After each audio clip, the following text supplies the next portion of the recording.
My parents texted, "We need space. Please don't reach out anymore."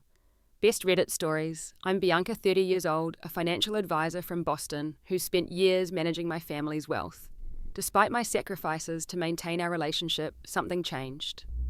Yesterday, I received a text from my parents asking for space and to stop reaching out. My uncle even liked the message, so I replied simply, "Of course, I'll cancel my direct deposits first thing." They never realized how much power they'd handed me until it was too late.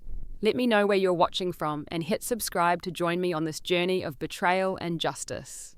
Growing up in Newton, a wealthy suburb of Boston, I was raised in a family where appearances mattered above all else. My father Thomas built his real estate development business from the ground up, turning it into one of the most successful firms in Massachusetts. He had a particular talent for finding undervalued properties and transforming them into luxury developments. His success was the cornerstone of our family's social standing. My mother, Eleanor, embraced the role of socialite with enthusiasm. She served on numerous charity boards, hosted elaborate fundraisers, and made sure our family name appeared regularly in Boston's social pages. She was meticulous about maintaining the perfect image, from our immaculately decorated home to the private schools my brother and I attended. Even as a child, I showed an aptitude for numbers and finance that my parents quickly noticed. While other kids got allowances, I received investment lessons from my father. By age 12, I was managing a small portfolio under his guidance. When it came time for college, there was never any question about my path. I attended Wharton for my undergraduate degree and then Harvard Business School, excelling in finance and investment management. My brother James, 3 years older than me, took a different path. While I was tracking stock prices, he was more interested in spending money than managing it. He had our father's charm, but none of his discipline. Throughout college, James changed majors 5 times before settling on communications, and even then, barely graduated.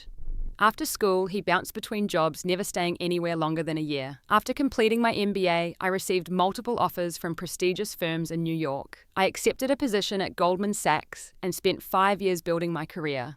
I was on track for an early promotion to senior advisor when my father called with a proposition. "Bianca, the family finances have become more complex. We need someone we can trust completely to manage everything. Your mother and I have discussed it, and we'd like you to come back to Boston and take over." Though it meant putting my own career advancement on hold, family loyalty won out. At age 25, I returned to Boston and became the unofficial financial manager for the Adams family. I established a comprehensive family trust, restructured their investments for better tax efficiency, and took over management of my father's retirement planning. Uncle Robert, my father's older brother and business partner, was initially supportive of my role. He had handled some of the family finances before I returned, but as I implemented more sophisticated strategies, I could sense his growing resentment. Though he never said anything directly, I often caught him watching me during family meetings with an unreadable expression. Within 3 years, I had increased the family's net worth by nearly 20% through careful investment choices. I set up education funds for future grandchildren, created a vacation property fund, and even managed to resolve several tax issues that had been lurking in my father's business records. James continued to be a financial liability. By the time I'd been back in Boston for 2 years, I had bailed him out of credit card debt 3 times and helped him avoid foreclosure on a condo he could never afford in the first place. Each time my parents insisted we help him without making him feel less than. "He's your brother, Bianca," my mother would say. "We have to take care of each other." So I did. I cleaned up his financial messes while simultaneously managing millions in family assets. I never complained, seeing it as my contribution to family harmony. Last year, I suggested we restructure some of the family investments to prepare for potential market downturns. Nothing radical, just a more conservative approach to protect what we'd built. To my surprise, my father was resistant. "The current system works fine," he insisted. "Let's not mess with success." It was the first time he had questioned my financial judgment, and something about his tone felt off. Uncle Robert, who was present for the conversation, seemed pleased by my father's pushback. Looking back now, I should have seen it as the first warning sign that something was shifting in our family dynamics. But I was too trusting, too committed to the idea that we were all working toward the same goals. I had no idea that in less than a year, they would try to push me out of the very financial structure I had created to protect them. The irony is that by entrusting me with so much responsibility, they gave me knowledge and power they never fully understood. They didn't realize that in the world of finance, information and legal authorization are everything. When they decided they no longer wanted me involved, they forgot one crucial fact. I wasn't just a daughter and sister who could be dismissed with a text message. I was the architect of their financial security. As I look back on those early years managing their wealth, I remember the pride I felt in protecting my family's future. I believed we were building something meaningful together, something that would last beyond our lifetimes. I had no idea that the very people I was protecting would eventually see me as expendable. 6 months ago, I made the decision to relocate from my downtown Boston apartment to a place closer to my parents' home in Newton. The commute to my office would be longer, but I reasoned that being nearer to family was worth the inconvenience. My parents were getting older, and I wanted to be able to check on them more easily. At least that's what I told myself at the time. Within weeks of my move, I began noticing subtle changes in our family dynamic. Sunday dinners, a tradition we'd maintained for years, became less frequent. First, my mother cancelled because of a headache. Then my father had an unexpected business meeting. By the third week, they stopped offering excuses altogether and simply said they were unavailable. My calls went increasingly unanswered. When I did manage to reach them, conversations felt strained and superficial. My mother, who had always loved discussing neighborhood gossip with me, suddenly seemed guarded, ending our calls with abrupt excuses about needing to be somewhere. Meanwhile, I noticed a surge in unusual spending patterns in the family accounts. My parents, who had always been relatively conservative with their money despite their wealth, suddenly developed expensive tastes. My father purchased a vintage sports car he'd never previously expressed interest in. My mother booked a 3-week Mediterranean cruise with her sister, something she'd always considered excessive in the past. When I gently inquired about these purchases during our monthly financial review, my mother waved away my concerns. "We've worked hard all our lives, Bianca. We deserve to enjoy ourselves now." It was a reasonable statement on the surface, but it contradicted everything they'd ever taught me about financial responsibility. More concerning was my brother James's sudden closeness with Uncle Robert. James had always kept his distance from our uncle, finding him too rigid and judgmental. Yet now they were golfing together weekly and having regular lunch meetings. When I asked James about this new friendship, his response was oddly defensive. "Uncle Robert understands me better than you think. He sees my potential." The comment stung, not because I cared about being compared to our uncle, but because it implied I didn't see my brother's potential. Despite his financial mistakes, I'd always believed in James and supported him far more than anyone knew. Then came the overheard conversations. Twice I entered rooms where my parents and Uncle Robert were talking only to have them fall silent immediately. Once I distinctly heard my name mentioned before they noticed my presence. The abrupt subject changes were so obvious that even my normally oblivious brother would have noticed. Thanksgiving dinner that year was particularly tense. Traditionally, we used the occasion to discuss year-end financial planning and tax strategies for the coming year. This time, whenever I tried to bring up business, my father changed the subject. Uncle Robert watched these deflections with barely concealed satisfaction. After dinner, I overheard my uncle say to my father, "Have you spoken with Andrew about the situation?" Andrew was my uncle's personal attorney, not the family lawyer we normally used for financial matters. My father's response was too quiet to catch, but the furtive glance he cast in my direction spoke volumes. That same week, while reviewing the family accounts, I discovered several unauthorized transactions. $20,000 had been transferred from the main family trust to an account I didn't recognize. When I traced it back, I found it was a newly created account with James and my parents as signatories. My name was conspicuously absent. More disturbing were documents showing consultations with a financial advisor from Merrill Lynch. My family had engaged another professional without informing me, despite my managing their finances for the past 7 years. I arranged a meeting with my parents to discuss these findings. We sat in their formal living room, the same place where we'd had countless financial discussions over the years. This time, however, the atmosphere was different. My mother barely met my eyes, and my father sat unusually rigid in his chair. I noticed some irregular transactions in the family accounts. I began keeping my tone professional and calm. I'm concerned that there might have been some unauthorized access. My father's response chilled me. "There's nothing irregular about us accessing our own money, Bianca." The emphasis on "our" was subtle but unmistakable. After years of the family money and our shared resources, he was drawing a line between them and me. "Of course it's your money," I replied carefully. But as the designated manager of the trust, I need to be informed about significant transfers for record-keeping and tax purposes. My mother fidgeted with her wedding ring, a nervous habit from childhood. We don't need to run every decision by you. We're still your parents after all. The conversation grew increasingly strained as I pressed for explanations about the new financial advisor. My questions were met with vague responses and growing hostility. Finally, my father stood up, signaling the end of the discussion. We appreciate everything you've done, but we may be making some changes in how we handle family finances. As I drove home that evening, a growing sense of unease settled over me. Something was deeply wrong. The people I'd trusted most in the world, the ones for whom I'd sacrificed my own career advancement, were hiding something from me. And whatever it was, Uncle Robert seemed to be at the center of it. For the first time, I began to wonder if my dedication to my family's financial well-being had been a mistake. I'd given up a promising career trajectory to manage their wealth, believing we were all working towards shared goals. Now I wasn't so sure. Over the next few weeks, I reached out multiple times trying to schedule another meeting to clear the air. My calls went straight to voicemail. My emails received brief, non-committal responses. James, usually quick to ask for financial help, suddenly had no time to meet for our monthly lunch. The distance between us grew, but I never imagined they would formalize it in the way they eventually did. I never thought my own family would cast me aside with a text message, as if 7 years of financial dedication could be erased with a few tapped words on a screen. As December turned cold and Boston prepared for the holidays, I felt a growing chill that had nothing to do with the weather. My family was pulling away, and I didn't yet understand why, but I was about to find out in the most painful way possible. The day that everything changed started like any other. It was a Tuesday in early December, and I was working late at my office finalizing the year-end tax planning for the family trust. The snow had started falling around 4 in the afternoon, and by 7, Boston was covered in a pristine white blanket that muffled the usual city sounds. I had just finished running projections on potential tax liabilities when my phone buzzed with a text message.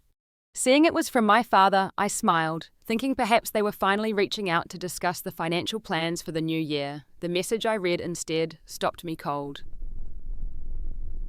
Bianca, your mother and I have been doing some thinking. We need space from you right now. Please don't reach out anymore until we contact you. We need time to reassess some things. Thank you for understanding. I stared at the screen, unable to process what I was reading. The message was so formal, so cold, so utterly unlike my parents, that for a moment I wondered if someone had stolen my father's phone. Then a notification appeared showing that my Uncle Robert had liked the message. That single digital thumbs up confirmed this was no prank or misunderstanding. This was deliberate, calculated, and my uncle was involved. My hands trembled as I tried to call my father. The call went straight to voicemail. I tried my mother next with the same result. Finally, I called my brother, who answered on the 4th ring. James, what's going on? Dad just sent me the strangest message. A pause then. Yeah, they mentioned they were going to talk to you. His tone was evasive, lacking any of the surprise or concern that such an unusual message should have provoked. Talk to me, James. They told me not to contact them anymore. What's happening? Another pause. Look, Bianca, I can't really get into it right now. They have their reasons. Just give them the space they asked for, okay? Before I could press further, he hung up. I sat in my office, the snow falling silently outside my window, feeling as though the ground had disappeared from beneath me. 7 years of dedicated service to my family's financial well-being, and this was my reward, a text message dismissal. Over the next hour, I sent several messages to both my parents, ranging from confused to concerned to increasingly hurt. None received a response. My final message, sent with shaking hands, read, I've done nothing but support this family for years. I deserve to know what's happening. Please talk to me. That message, like the others, disappeared into the void of digital silence. As my initial shock faded, I logged into the family's financial accounts, wondering if there might be clues there. That's when I discovered my email access had been revoked from several key accounts. Attempting to log in as the administrator, I found my credentials no longer worked. Someone had methodically removed my access to the very financial structures I had created and managed for nearly a decade. A cold clarity began to replace my confusion. This wasn't a sudden emotional decision by my parents. This had been planned. The timing just before year-end, when major financial decisions would need to be made, was too perfect to be coincidental. I called Angela, our family's longtime administrative assistant, who helped manage documents and communications. Angela, it's Bianca. Has James requested any financial documents recently? Her hesitation told me everything before she even spoke. Yes, he came by last week and asked for copies of all the trust documentation and signatory paperwork. He said you knew about it. I hadn't known. Not about that, nor about the meeting my parents had apparently had with a new financial advisor from Merrill Lynch 2 weeks earlier, which Angela reluctantly confirmed when I pressed further. The pieces were falling into place, forming a picture I didn't want to see but could no longer deny. My family wasn't just asking for emotional distance. They were systematically removing me from their financial affairs, the very area where I had dedicated my professional expertise for years. I hung up and sat in silence for several minutes, processing what this meant. Then I did something I should have done years ago. I called Marcus Williams, my own personal attorney, not the family lawyer. Marcus, I need your help understanding my legal position regarding the Adams Family Trust. As I explained the situation, Marcus's tone grew increasingly concerned. Bianca is co-trustee. You have significant legal rights. They can't simply revoke via text message. Forward me all the documentation you have. We need to review your position immediately. After hanging up, I drove home through the snowy streets of Boston, my mind racing. At my apartment, I pulled out the backup files I'd kept of all family financial records. A precaution I'd taken not out of distrust, but simple professional thoroughness. Now those backups might be my only leverage. Going through the documents, I found evidence of what I had feared. Notes from meetings I hadn't been invited to. Plans to restructure the trust with a new advisor. And most painfully, an email from my uncle to my father, suggesting they needed to address the Bianca situation before year end. I was a situation to be addressed. Not a daughter, not a sister, not even the dedicated financial manager who had grown their wealth substantially. Just a problem to be solved. Around midnight, as I sat surrounded by paperwork and painful revelations, I made my decision. If they wanted space, I would give it to them. But they would quickly learn what that space actually cost. I composed a simple response to my father's text. Of course, I'll cancel my direct deposits first thing. Those 11 words contained multitudes. They acknowledged I'd received their message. They offered no argument or emotional appeal, and they hinted at actions I was fully within my legal rights to take. Then I got to work. The financial world operates on access, authority, and knowledge. For 7 years, I had been entrusted with all three regarding my family's wealth. Now it was time to use that position one last time. First, I logged into the main family trust account, using my still active administrative credentials. While they had revoked my email access, they had forgotten about the separate authentication system for the actual banking platform. A critical oversight. I navigated to the security settings and initiated an immediate security freeze on the account, citing potential unauthorized access as the reason. This was entirely within my authority as co-trustee and would temporarily prevent any transactions from being processed without multi-factor authentication that required my personal device. Next, I turned my attention to the vacation fund, an account I had personally established and funded through careful management of family investment returns. This account, designed to pay for family properties in Cape Cod and the Berkshires, held just over $350,000. As the sole manager of this particular fund, I had complete authority to adjust its allocations. I didn't withdraw the money or transfer it to my personal accounts. That would have crossed a legal line. Instead, I redirected the funds into a series of long-term treasury bonds that would take significant penalties to access before maturity. Perfectly legal, defensively conservative from a financial management perspective, and effectively unavailable to my family in the immediate future. Then came the most consequential step. 3 years ago, I had established a complex tax deferral strategy that shielded a significant portion of my parents' estate from immediate taxation. This arrangement required quarterly certifications and specific management protocols that only I fully understood. I sent a formal notification to the IRS indicating that I would no longer be handling these certifications, effectively unwinding the tax shelter I had created. The result would be an immediate reassessment of estate tax liabilities that had been legally deferred through my careful management. Again, nothing illegal or even ethically questionable. I was simply stepping back from voluntary financial management duties exactly as they had asked me to do. The consequences, however, would be substantial and immediate. Throughout these actions, I maintained meticulous documentation of everything I did, including timestamps and justifications based on my fiduciary responsibilities. I sent copies to Marcus, my attorney, to establish a clear record of my actions and their legal basis. By 2:00 a.m., everything was in place. I had not stolen anything or acted out of pure vengeance.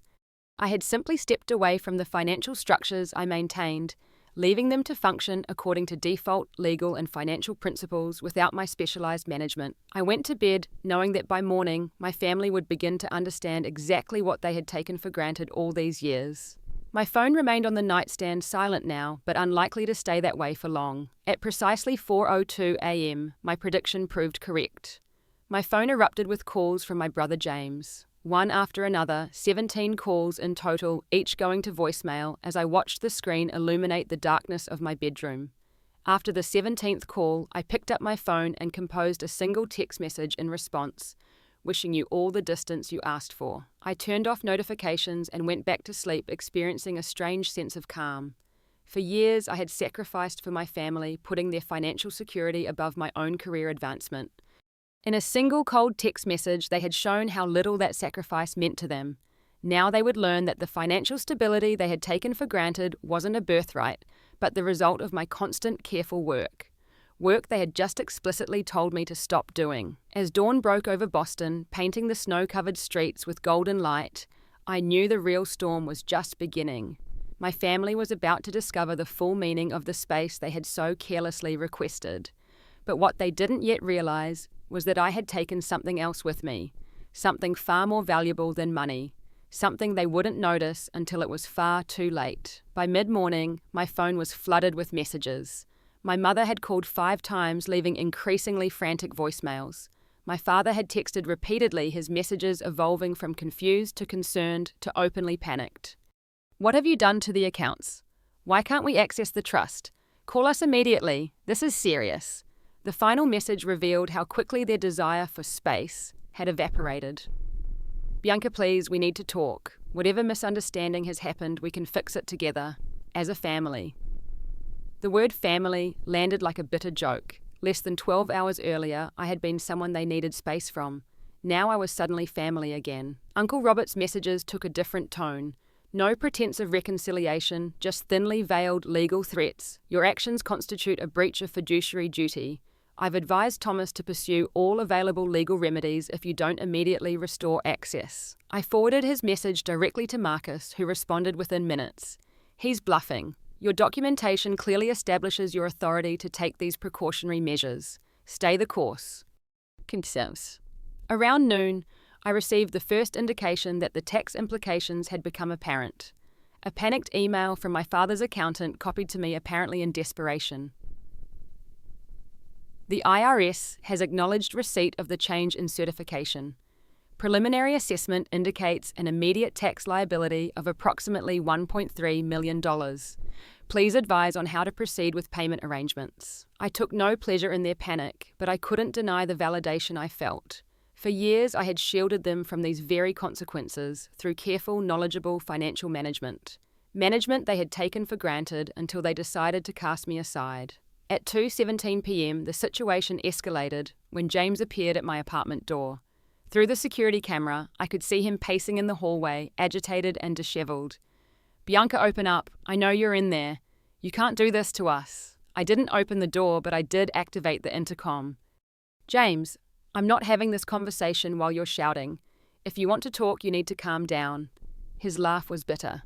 "Calm down? Do you have any idea what you've done? Dad got a call from the IRS this morning. Mom's in tears. The vacation house payment bounced. Everything's frozen." "Yes," I replied evenly. "That's what happens when you tell your financial manager to stop managing your finances. This isn't funny, Bianca, fix it." I'm not trying to be funny, and I didn't break anything. I simply complied with the request to step back and let go of my responsibilities. His voice dropped to a threatening whisper. "You vindictive bitch. You've been planning this all along, haven't you?"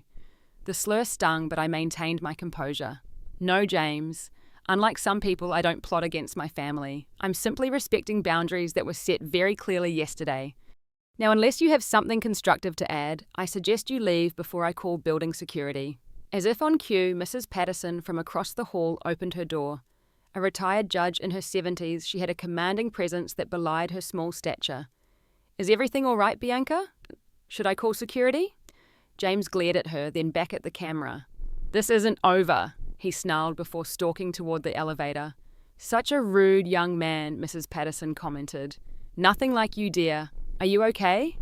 I thanked her for her concern and assured her I was fine, but the confrontation with James had shaken me more than I wanted to admit. Not because of his anger, but because of what it revealed. They were panicking about money, not about losing me. Even now, their concern was for their financial situation, not for the relationship with their daughter. Later that afternoon, Marcus called with an update. "I've received a call from Andrew Peterson, your uncle's attorney. They want to arrange a meeting as soon as possible." What exactly did he say? Marcus's voice held a note of satisfaction.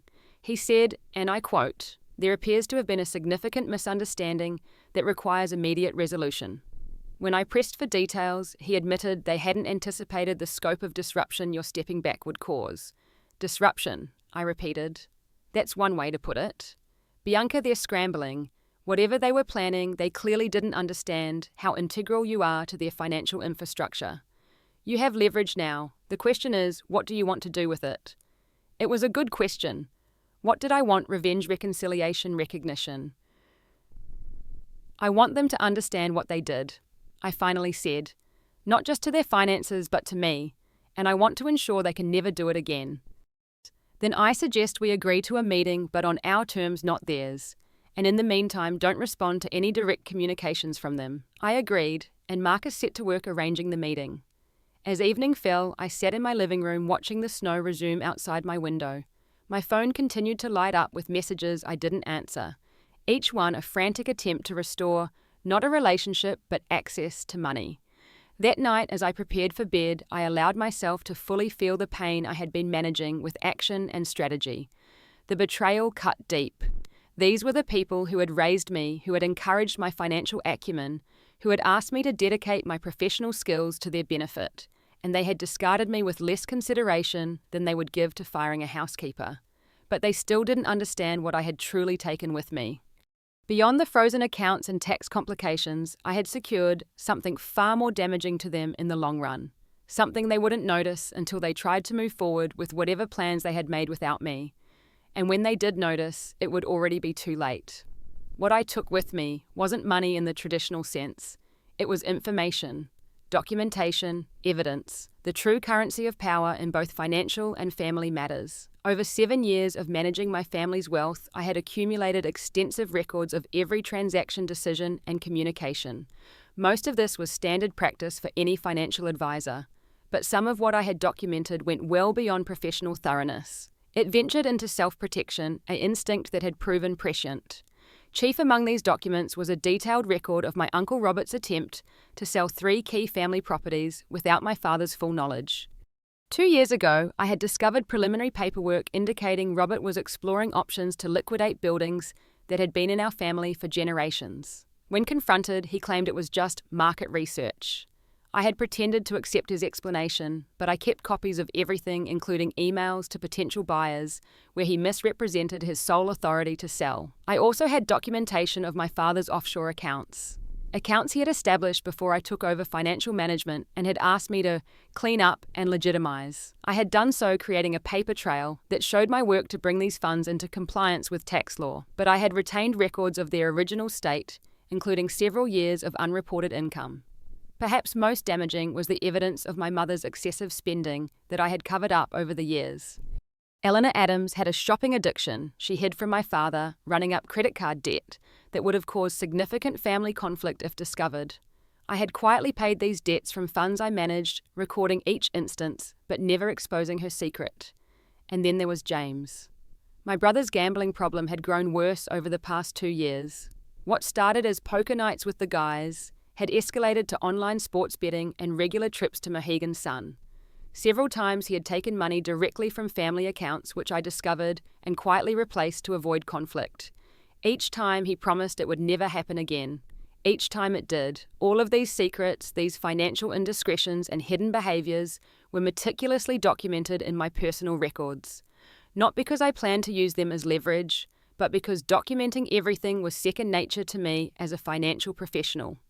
But the most valuable thing I had taken was a comprehensive ledger of my own contributions to the family's financial health. Every tax strategy that saved them millions, every investment decision that outperformed the market, every legal structure I had created to protect their wealth, and most importantly, a detailed accounting of my opportunity cost, the career advancement I had sacrificed to manage their money. This ledger, which I had maintained partly as a professional record and partly for my own satisfaction, now represented something else entirely: proof of my value. Proof they had seemingly forgotten when they decided to cut me out. The morning after my confrontation with James, I met with Marcus to review these documents and discuss our strategy for the upcoming meeting. "This is substantial," Marcus said as he paged through the files I had brought, "particularly the information about the offshore accounts and your uncle's property dealings. Have you considered what you want to do with all this?" I had been thinking about little else. I don't want to destroy my family, Marcus. Despite everything, I still care about them, but I need them to understand that actions have consequences, and I need to protect myself going forward. Marcus nodded. "I think we can accomplish both objectives. The key is to approach this from a position of strength without veering into vindictiveness." We spent the next 3 hours developing our strategy. By the time I left his office, I felt prepared for whatever my family might throw at me. That evening, my phone rang with a number I didn't recognize. When I answered, I was surprised to hear the voice of my cousin Taylor, Uncle Robert's daughter, with whom I'd had little contact over the years. "Bianca, it's Taylor. I hope it's okay that I called." "Of course. Is everything all right?" A bitter laugh. "Not exactly. Dad's been raging all day about you freezing the family assets. But that's not why I'm calling." "Why are you calling then?" A pause. "Because I think you should know what they were planning. What they've been planning for months now." My heart raced. "I'm listening." "They were going to replace you with my brother Michael. Dad convinced your parents that Michael could manage everything just as well as you, but with more family loyalty, whatever that means. They were going to offer you a settlement to walk away completely." Michael was my cousin Uncle Robert's son, who had recently completed an MBA. He was intelligent but inexperienced, and more importantly, completely under his father's influence. "When was this decided?" I asked, keeping my voice steady despite my shock. "They've been discussing it since summer. Dad brought it up first, playing on your parents' insecurities, suggesting you had too much control, implying you might be taking advantage. And they believed him." Another pause. "I think they wanted to believe him. Dad can be persuasive when he wants something, and he's always resented that your father was more successful than him, even though they started the business together." The revelation wasn't entirely surprising, but hearing it confirmed still hurt. "Why are you telling me this, Taylor?" "Because what they did to you, they did to me 3 years ago. Different circumstances, but the same pattern. I questioned some of Dad's business decisions, and suddenly I was pushed out of the family company. No one stood up for me then." Her voice hardened. "I wish I'd had the courage to do what you're doing now." After we hung up, I sat with this new information. So Uncle Robert had been the architect of my exclusion, using my parents' insecurities to manipulate them. And they had been planning to replace me with Michael, someone they could more easily control. Understanding their plan clarified my own. This wasn't just about them dismissing me via text. It was about a calculated effort to remove me from my position while maintaining access to the financial structures I had built. They wanted my work without me. The final piece of what I had taken now made perfect sense. In addition to all the documentation and evidence, I had taken away their illusion that they could simply replace me with someone more compliant. By demonstrating the immediate consequences of my removal, I had shown them exactly what they stood to lose. As I prepared for the confrontation to come, I felt a strange mix of sadness and resolve. These people were my family, and I had loved them unconditionally for years. But love shouldn't require the sacrifice of one's self-respect. Sometimes the most loving thing you can do, for yourself and others, is to establish boundaries that cannot be crossed without consequences. Tomorrow, in the neutral ground of my attorney's office, those boundaries would be made crystal clear. The meeting was set for 10:00 a.m. at Marcus's downtown office. I arrived early, dressed in my most professional attire, a charcoal suit that projected both authority and restraint. Marcus had arranged the conference room strategically. My seat faced the door, allowing me to watch my family enter rather than having them watch me. At exactly 10:00 they arrived. My father entered first, looking haggard in a way I'd never seen before. My mother followed her usual impeccable appearance, slightly disheveled, a telltale sign of her distress. James slunk in behind them, avoiding my eyes. Uncle Robert came last, his face set in grim determination. "Thank you for coming," Marcus began formally. "As you know, we're here to discuss recent developments regarding the Addams family financial arrangements." My father cleared his throat. "Let's cut to the chase. Bianca, whatever point you're trying to make, you've made it. Now it's time to undo whatever you've done and have a reasonable conversation." Marcus intervened smoothly. "Mr. Addams, with all due respect, that approach isn't going to be productive. Bianca hasn't done anything that requires undoing. She has simply stepped back from voluntary financial management duties after being explicitly asked to do so." Uncle Robert leaned forward. "That's a disingenuous interpretation, and you know it. She deliberately froze assets and triggered tax liabilities out of spite." I spoke for the first time, my voice calm. "I secured assets from potential mismanagement after being unexpectedly removed from oversight responsibilities. As for the tax situation, I simply stopped actively maintaining the deferral strategies I had implemented. Both actions are not only legal, but arguably required, given my fiduciary responsibilities." My mother's voice trembled. "Bianca, honey, there's been a terrible misunderstanding. We never meant to push you away completely." "A misunderstanding," I repeated. "Is that what we're calling it when you text your daughter to stop contacting you, when you secretly meet with new financial advisors, when you plan to replace me with Michael?" The mention of Michael caused a visible reaction. My father flinched. My mother looked away. Uncle Robert's face flushed with anger. "How did you?" my father began. "It doesn't matter how I know," I interrupted. "What matters is that after 7 years of dedicated service to this family's financial well-being, you decided to discard me without even the courtesy of a face-to-face conversation, and you expected there would be no consequences." James finally spoke up. "So this is revenge. Freezing our accounts, triggering tax bills, all to get back at us." I turned to my brother. "No, James, this is reality. The reality of what happens when you remove the person who's been handling your gambling debts, managing your tax deferrals, and optimizing your investments. Actions have consequences." The silence that followed was deafening. Then Marcus smoothly took control of the meeting again, directing attention to the folder in front of him. "We've prepared a detailed overview of Bianca's contributions to the Addams family finances over the past 7 years. I suggest we review it together before discussing next steps." For the next hour, Marcus methodically walked through the documentation I had provided. The tax strategies that had saved millions. The investment decisions that had outperformed the market by substantial margins. The legal structures I had created to protect family assets. And finally, a comprehensive accounting of what my professional expertise would have cost had they hired an outside firm. As the presentation continued, I watched the expressions around the table shift. My father's defensiveness gradually gave way to something like shame. My mother dabbed at her eyes with a tissue. James stared at the table, refusing to meet my gaze. Only Uncle Robert maintained his hostile demeanour, though even he seemed subdued by the weight of evidence before him. When Marcus finished, he turned to my family. "In light of this information, I believe it's clear that Bianca's contributions have been substantial and largely unrecognised. We're prepared to discuss terms for moving forward, but first I think some acknowledgement of the situation is in order." My father cleared his throat. "Bianca, we had no idea of the full scope of what you've been doing for us. Robert suggested that anyone with a finance degree could handle these matters, and I allowed myself to believe that." Uncle Robert bristled. "Don't put this on me, Thomas. You agreed with everything I suggested." "Because you manipulated him," I said quietly. "Just like you manipulated the property listings 2 years ago when you tried to sell family buildings without proper authorization." The colour drained from Uncle Robert's face. "That's a slanderous accusation." In response, I simply slid a copy of his emails across the table.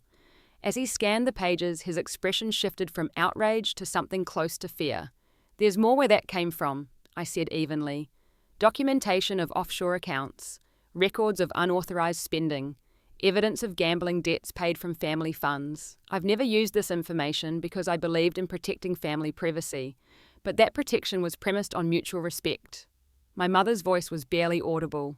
"What do you want, Bianca?" It was the question I had been waiting for, not because I wanted to make demands, but because it opened the door to resolution. "I want acknowledgement of what happened. I want respect for my professional contributions. and I want a formal separation of our financial entanglements that protects everyone's interests. Marcus distributed another document, this one outlining my proposed terms. They were firm but fair. I would help transition financial management to a neutral third-party firm. I would provide documentation to resolve the current tax situation. I would unfreeze the family assets once new management was in place. In return, I required formal recognition of my past contributions, financial compensation for 7 years of undervalued work, and a legal agreement preventing any future claims against me related to my management of family finances. As they reviewed the terms, Uncle Robert pushed back his chair. "This is extortion," Marcus replied coolly. "No, Mr. Adams. This is a business negotiation between parties with opposing interests but shared history. Extortion would involve threatening to release damaging information unless payments were made. Bianca has made no such threats." My uncle stood. "I need to consult with our attorney before agreeing to anything." "Of course," I said. "Take all the time you need. But understand that each day that passes without resolution has financial implications for everyone involved." After Uncle Robert stormed out, the mood in the room shifted. My father looked older than I had ever seen him. "Bianca, regardless of the financial matters, I want you to know I'm deeply sorry for how this was handled. The text message, that was Robert's idea. He said a clean break would be best for everyone. And you believed him?" I said, not as an accusation, but as a simple statement of fact. He nodded, unable to meet my eyes. My mother reached across the table, trying to take my hand. I let her, though I didn't return the pressure of her fingers. "We made a terrible mistake," she said.